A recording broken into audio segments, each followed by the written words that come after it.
penembakan U-2 Dragon Lady yang dilakukan oleh Soviet karena terbang di atas wilayahnya memunculkan perdebatan di tingkat internasional dan menjadikannya situasi perang dingin semakin memanas.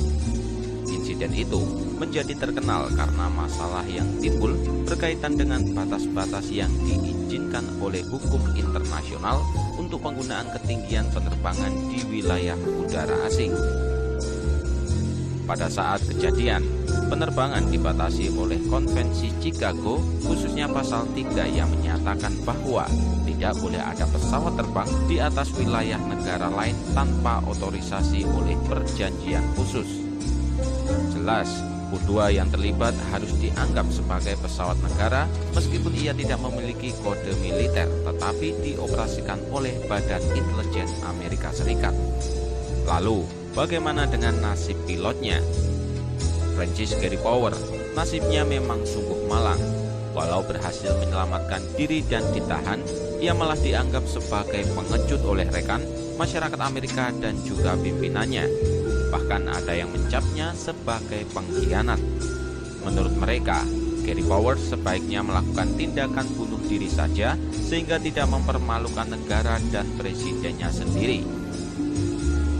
Cibiran itu tidak lepas dari situasi yang memojokkan Amerika tatkala Perdana Menteri Soviet Nikita Khrushchev benar-benar membanting Amerika Serikat dalam konferensi tingkat tinggi di Paris. Khrushchev memang pintar memainkan kartu penembakan pesawat mata-mata U-2 dan menangkap pilotnya. Sementara Presiden Amerika Serikat Eisenhower secara terbuka terlanjur membantah semua yang diklaim oleh Khrushchev. Namun ketika bukti-bukti dibeberkan, Amerika pun tak bisa berkutik lagi.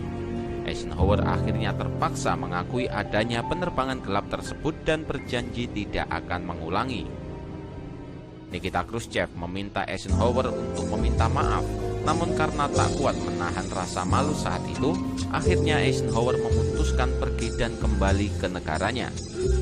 Konferensi yang sedianya diadakan untuk mencari perdamaian dalam koeksistensi antara blok barat dan blok timur pun akhirnya berantakan akibat sebuah U-2.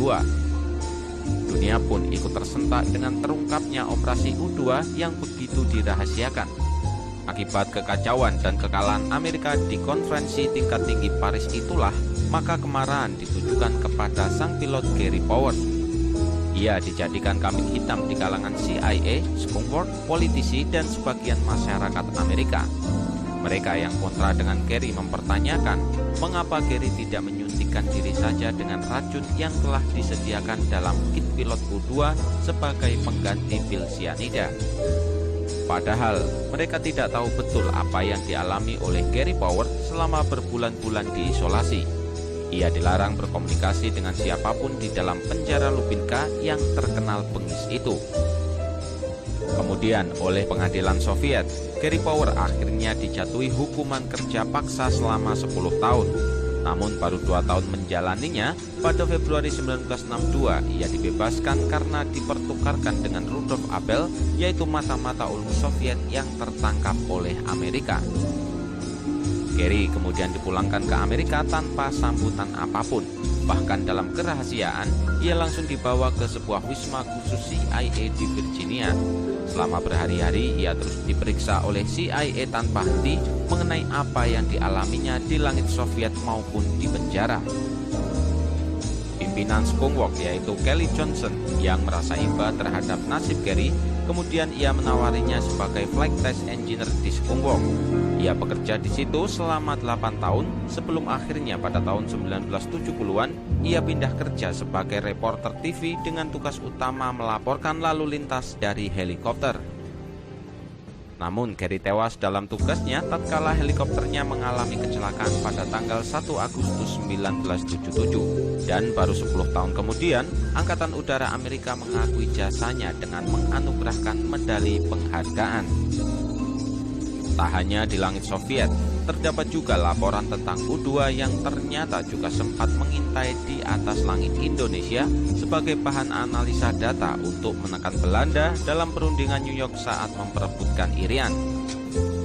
Namun pada kenyataannya, berdasarkan dokumen-dokumen CIA yang dirilis ke publik lewat Freedom of Information Act, sang naga betina itu rupanya sangat sering terbang di atas Indonesia. Dalam laporannya kepada Direktur CIA tertanggal 25 Juli 1962, Deputi Direktur Riset CIA melaporkan bahwa U-2 dalam proyek khusus berkode Idealis sudah menjalankan 29 sampai 31 sorti di atas Indonesia. Operasi ini digelar antara tanggal 29 Maret sampai 7 Juni 1958 atau hanya 3 tahun sesudah penerbangan perdana dan 1 tahun setelah U-2 dinyatakan masuk ke dalam layanan aktif. Saat itu U-2 terbang di atas wilayah Indonesia mulai dari Sumatera, Jawa, Sulawesi, dan Papua. Objek yang difoto meliputi instalasi militer, pelabuhan, rel kereta api, depot logistik, jalan raya, dan pangkalan udara. Para pilot U-2 yang menjalankan misi di atas Indonesia melaporkan bahwa tantangan operasi di wilayah Indonesia sangatlah besar. Tantangan datang bukan dari sistem pertahanan milik AURI saat itu, tetapi justru dari kondisi cuaca. Kondisi kelembapan tinggi menyebabkan penerbangan U-2 menimbulkan jejak uap air atau kontrail. Pada ketinggian di bawah 60.000 kaki, kontrail sudah pasti akan terbentuk, meninggalkan jejak seperti asap yang bisa terlihat dengan mudah dari bawah. Hal itu tentunya menyebabkan pilot harus membawa U-2 terbang lebih tinggi untuk mencegah agar tidak terlihat dari bawah. Selain itu, kondisi cuaca Indonesia yang seringkali berawan menyebabkan hasil foto tidak optimal. Hingga 50% foto yang berhasil ditangkap terhalang oleh awan. Berdasarkan pengalaman, pada bulan Agustus dan September dianggap sebagai bulan yang terbaik untuk menjalankan sorti penerbangan karena kumpulan awan relatif rendah sehingga sasaran mudah sekali terlihat dari atas. Aktivitas U-2 meningkat pada tahun 1963 ketika Indonesia mulai mengoperasikan pesawat-pesawat dan sistem senjata hasil pembelian dari Uni Soviet. Amerika Serikat memandang bahwa pembangunan militer dan kedatangan penasihat militer Soviet dianggap mengancam keberadaan Australia dan pangkalan Amerika di Filipina. Oleh karena itu, CIA diminta menerbangkan kembali U-2 di atas Indonesia karena hasil pengintaian satelit mata-mata KH-11 Hall dianggap kurang memadai. Pengintaian atas Indonesia dilakukan U-2 yang diterbangkan secara ferry dari Edward Air Force Base beserta dukungan dari pesawat tanker KC-135. Perlengkapan dan awaknya diterbangkan langsung ke pangkalan yang dirahasiakan untuk mengoperasikan kedatangan U-2. CIA tidak pernah membuka lokasi pangkalan ini, tetapi diduga ada di Filipina karena memudahkan CIA untuk melakukan penerbangan di Indonesia dan Vietnam sekaligus, yang kondisinya saat itu juga tengah memanas. Hasil pemotretan U-2 dan satelit KH-11 Hall atas seluruh instalasi militer Indonesia boleh dikatakan lengkap. Pangkalan udara Polonia di Medan yang digunakan sebagai staging base untuk operasi konfrontasi Dwikora, Kalijati di Subang, Bogor, Halim, dan Kemayoran di Jakarta yang diisi oleh MiG-17 dan 21 diabadikan dengan jelas oleh kamera yang dibawa oleh U-2. Iswahyudi Madiun yang merupakan sarang TU-16 Badger dan pangkalan udara Juanda di Surabaya yang digunakan sebagai pangkalan pesawat pembom Il-28 Beagle juga tak luput dari pengintaian U-2. Tak hanya itu, U-2 juga berhasil memotret seluruh rudal S-75 atau SA-2 Guideline yang mempertahankan Jakarta. Foto tempat pelatihan awak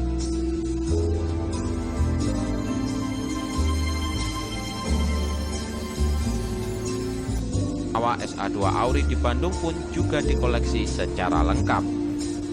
Dengan hasil pemotretan yang detail, boleh dikatakan bahwa Indonesia seperti ditelanjangi walau sudah dilengkapi dan dipersenjatai dengan alutsista blok timur terbaik saat itu.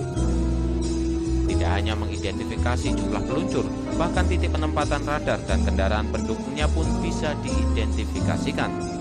Amerika memang sungguh menaruh perhatian pada SA-2 yang saat itu hanya digunakan oleh Mesir dan Indonesia di luar Uni Soviet.